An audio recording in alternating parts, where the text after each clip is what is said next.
Vítajte pri ďalšom videu. Sme na strelnici Zohor a dneska si ukážeme, ako si stávam strelecký tréning z pištole ja. Úplný základ je, že teda na strelnicu nejdeme len tak hľadať strieľať do papiera, ale bereme si so sebou timer, zápisník a terče, aby sme to vedeli všetko zapisovať a vyhodnocovať. V základe si beriem so sebou aj 250 rán, keďže ja teda za týždeň sa snažím vystrieľať tých 250 rán, to znamená, že cca 1000 nábojov za mesiac. A tá hlavná výhoda je v tom, že ak strieľaš povedzme napríklad 50 rán týždenne, tak technicky ja spravím 5 krát viacej objemu, ako spravíš ty. Čiže budeme dneska strieľať a stavať tréning. Poďme na to.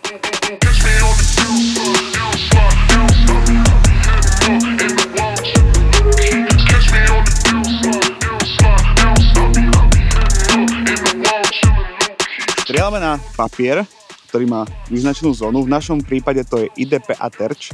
Je jedno, či to je IPSC terč, IDPA terč, dokonca aj A4, A5. Proste chceš mať dedikovanú zónu, do ktorej strieľaš, aby si vedel vyhodnocovať svoje zásahy. A strieľame na papier a nie na kov, lebo všetci teda máme radi dopamín, ktorý pri zásahu na kov teda cítiš v sebe, lebo to cinklo.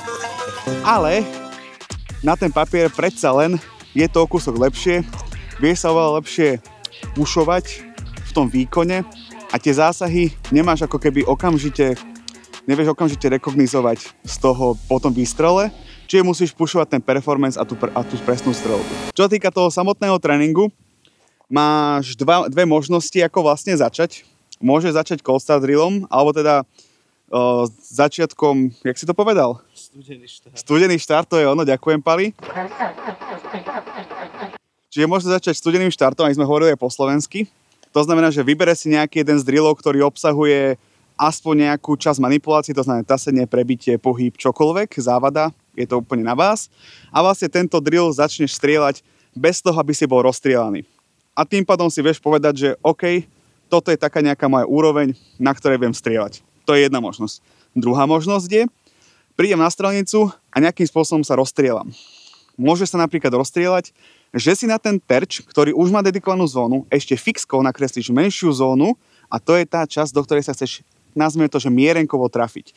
Čiže môžeme začať, že 5 ranami na 5 metrov, 5 ranami na 10 metrov a 5 ranami na 15 metrov. A tým pádom budeme mať krásne vyhodnotené ako keby našu schopnosť presnej streľby, alebo teda keby povedali po americky, tak marksmanshipu. Poďme na to. Dobre, náboje mám. Dobre, mám to nastavené.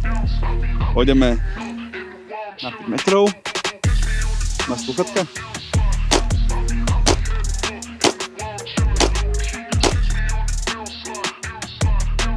Dobre. Našťastie som si to minulý robil čiary, to sa celkom oplatí.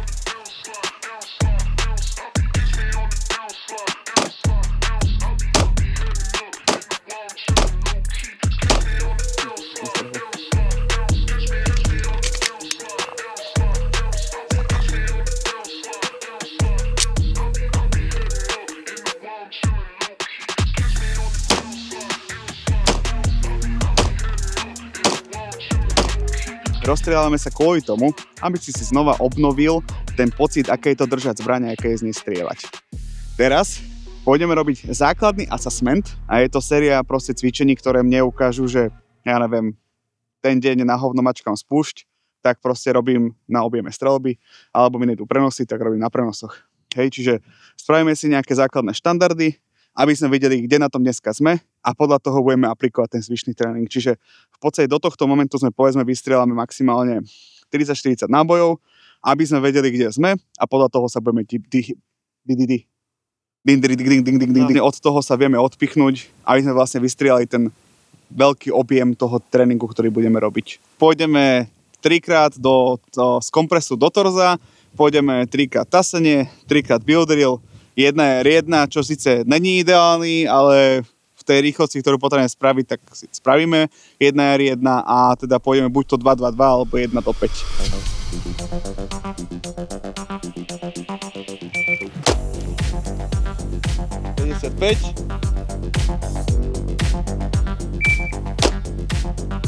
je 63. To je 52.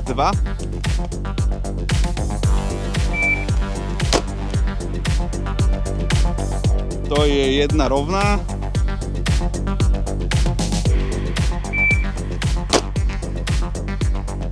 To je 1,01.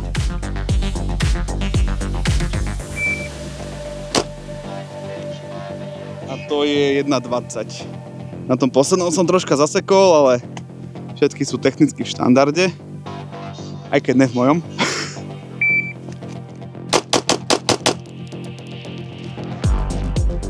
To je 22, to je strašne pomalé.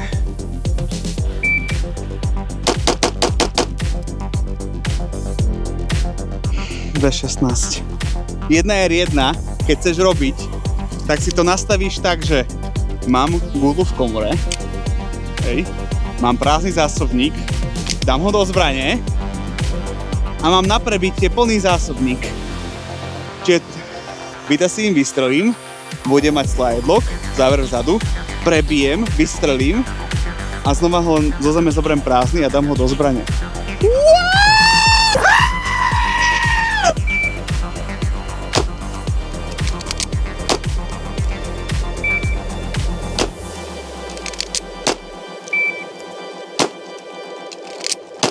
Zápisník môže byť aj telefón, len aby ste nezabudli, že ak ste si za sebou nezabrali papier, tak všetci máte vo vrecku telefón a do ňoho sa to dá zapisovať. Takže nezabudnite iba. Dobre, poďme strieľať 2-2-2 ešte.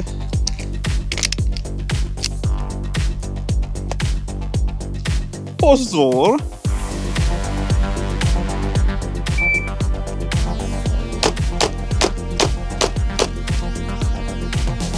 Dobre, to je 3,82.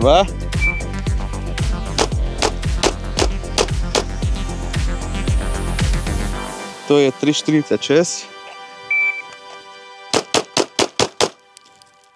Nám vyšlo, že dneska budeme robiť na tom throttle kontrole, alebo teda v tomto zmysle ideme pracovať na rýchlej manipulácii, pomalej streľbe, alebo celkovo to, že ideme robiť na tom rozlišovaní ďalekej a blízkej streľby a teda celkovo akou rýchlosťou budem strieľať na ktorý terč. Čo by vám teda ešte mohlo výjsť, je v podstate buď to napríklad rýchla streľba, hej, pokazili ste všetky buildery, ktoré boli v samotných štandardoch, tak budeme robiť tú rýchlu streľbu, to si než môžeš pozrieť tu na hore vo videu, ktorú máme k rýchlej streľbe, to by vám mohlo pomôcť, to je vlastne to cvičenie, ktoré by som aj tak robil. Môže vám výjsť napríklad to, že vám nejde prenášanie, tak by som robil na prenosoch extrémne pomaly, takže by som vlastne tu ten odchodový výstrel už robil s tým, že pozerám na ďalší terč a teda aj z first gun follow, alebo teda oči prvé zbraň nasleduje. Alebo vám môže výjsť úplne to, že ste všetko postrhávali, teda ste sa do toho terča i netrafili, čiže je základný problém a to je vlastne tá presná streľba, čiže marksmanship po anglicky. A keby došlo k tomuto, tak je niekoľko cvičení, ktoré vám viem odporúčiť. Ja by som napríklad strieľal, aj som veľa strieľal. Je to vlastne terč, ktorý má malé bodky vedľa seba. Dá sa vytlačiť na A3, na A4 podľa toho, ako si to chcete spraviť. Ťažké a proste by som išiel po tých jedných ranách do tých malých bodiek. Ale teda nám dneska vyšlo throttle control, budeme sa venovať tomu. A ešte je dobré povedať, že sú dva spôsoby, akým si tieto tréningy stavať. Môžete mať spôsob a je to úplne dobré, tak ako keď chodíte cvičiť.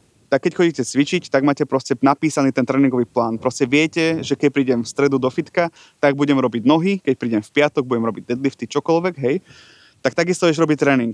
Vieš si proste napísať za ten mesiac, keď vieš, že každý týždeň budeš na strelnici, tak jeden deň v tom týždni budeš proste robiť rýchlu streľbu, ďalší budeš robiť napríklad prenosy, throttle control a tak ďalej a máš postavený tréningový plán. Čiže ty vlastne prídeš na tú strelnicu. Ten assessment by som si aj tak spravil, lebo ti vlastne ukazuje, že či tá manipulácia, ktorú robíš doma s tým suchým nácvikom, je dostačujúca, Alebo je tá druhá možnosť, ktorú budeme aplikovať dneska, a to je to, čo som si spravil, sériu cvičení, tie mi ukázali, čo mi nejde a na tom budem pracovať. Ideme robiť na tom throttle control, alebo teda prídom pedále, ja úplne neviem, ako to mám nazvať, kľudne mi do komentárov napíšte, že jak sa to prekladá do slovenčiny, lebo ja naozaj neviem. A ideme vlastne robiť to, že na blízky terč budeme stať rýchlo a čím ďalej pôjdeme, tak budeme prispôsobovať rýchlosť strelby. S tým, že tunak už samotné variácie samotného cvičenia nechám na vaše predstavivosti. V podstate pre príklad, teraz budeme strieľať ako prvé cvičenie len dvojky smerom od najbližšieho po najďalší, potom si strelíme dvojky od najďalšieho po najbližší, ale takisto si strelíme napríklad to, že najbližší terč bude nabíjací, hej, to znamená, že vždycky najbližší terč musí dostať 2 rany na to, aby som mohol strieľať do ďalšieho terča. Aby som to vysvetlil, znamená to, že pôjdem 2 rany, 2 rany, 2 rany, 2 rany, 2 rany a 2 rany, hej. A môžem ísť takto, môžem opakovať kľudne celý zásobník, to nemusí byť cvičenie, na ktorom urobíte 6 rán, alebo podobne, môžete na tom spraviť celý zásobník. Keď na tom urobíte celý zásobník, tak budete mať aspoň aj objem strelby. Dobre, poďme strieľať.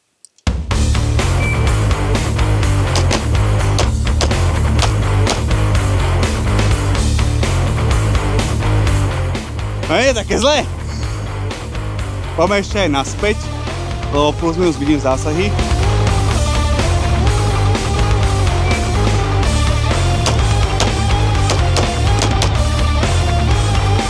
Tak, to sme ešte tam a naspäť. A už od tohto momentu môžeme iba variovať. Ak by si mal problém pri týchto cvičeniach s akokoľvek časťou manipulácie, napríklad, že sa zasekávaš na tasenie a podobne. Tasenie vieš robiť doma na suchom nácviku. To znamená, že na tej strelnici, nehovorím, že nestráca tým čas, lebo s tým nestráca čas, sú tu ďalšie opakovania, ale teraz riešiš to samotné strieľanie, čiže ako čokoľvek, izoluj to. Proste choď z kompresu, ak ti nejde kompres v tom momente, tak rob doma a rob to už napríklad s nahodením a rob čisto na tej strelbe. Môžeš to izolovať, nikto ti nezakáže. Kto ti povie, že nie? Ja nie.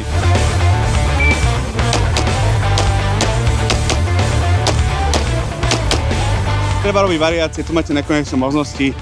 Zľava doprava, nabíjací terč, stredný pravý ľavý, ľavý predný stredný, horný spodný a zelený, dolník ide na všetko. Odstrieľali sme si celý tréning, to znamená, že ten volume of fire, alebo teda akože ten objem tej strely sme si spravili. Čiže sme urobili tú praktickú časť. Teraz si strelíme samozrejme ešte niečo pohybové alebo komplexnejšie. Je to aj z toho dôvodu, aby sa v tom tréningu robili komplexné situácie a zároveň treba myslieť na to, že by ten tréning aj mohla byť troška zábava.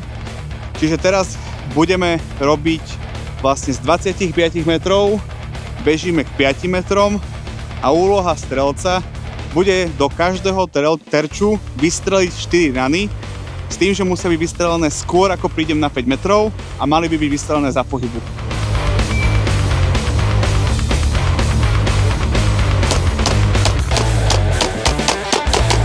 Som to prekročil.